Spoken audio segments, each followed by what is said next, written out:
Well, Mr. Prime Minister, today Prime Minister Albanese and I had a very engaging discussion on a wide range of opportunities and issues under the ambit of our strategic partnership. I certainly are very honored on a personal and an official level for the invitation as guest of the Australian government, and therefore the opportunity to personally convey our commitment to this partnership and to reiterate Filipino friendship. Our conversations centered on ways to maximize the enhanced status of relations between our two countries, including on defense, maritime cooperation, non-traditional security concerns, trade and investment, development cooperation, multilateral collaboration, and people-to-people linkages. Defense and security remains a key area of cooperation between the Philippines and of Australia. We look forward to amplifying our joint activities and the capacity building efforts in this regard. On economic cooperation, we anticipate greater bilateral economic cooperation that will allow us to withstand shocks, to be resilient against economic coercion, and to provide an enabling environment for our respective businesses and labor markets to further flourish under the ambit of this strategic relationship and partnership. At the same time, we look forward to our robust people-to-people ties to drive greater cooperation between our two countries and our peoples. The significant Filipino diaspora, the fifth largest immigrant community here in Australia, has contributed significantly to the economic and cultural well-being, not only of our country, but yours as well. It is also an undeniable indicator of Australia's openness to embrace a globalized and interconnected world. Both the Philippines and Australia welcome future consultations and dialogues as we explore and map the uncharted waters that can bring in new opportunities for a closer and stronger relationship between our two countries. To this end, I had earlier the distinction of delivering my address to the Australian Parliament, an honor befitting a partnership between two equal sovereign states and a vital opportunity for the Philippines to express our vision for this cordial and warm friendship. I had the opportunity to expound on the critical role of peace and security in our continued march towards prosperity.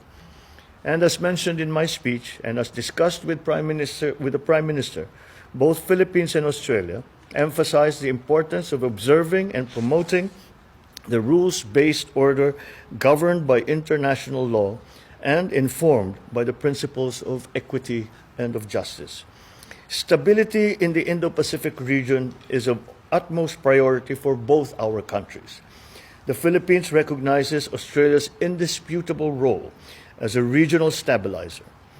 As a flourishing democracy and a staunch advocate of the rules-based order and rule of law, Australia responsibly discharges its economic and strategic capacity, thereby sustaining the regional framework that has allowed us to experience unprecedented growth and peace.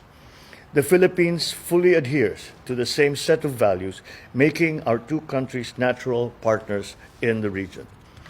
As we are situated in such a dynamic regional security environment, I would like to assure our Australian friends that the Philippines will continue to partner with Australia in promoting predictability of actions in the international arena. The Philippines is fully ready to continue upholding its commitments as your strategic partner and as one of your oldest friends in the region.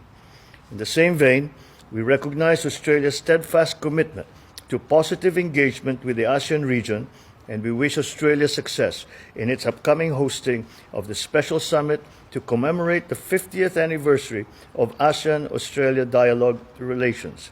I look forward to the active participation of the Philippines in the four important thematic tracks of the Special Summit.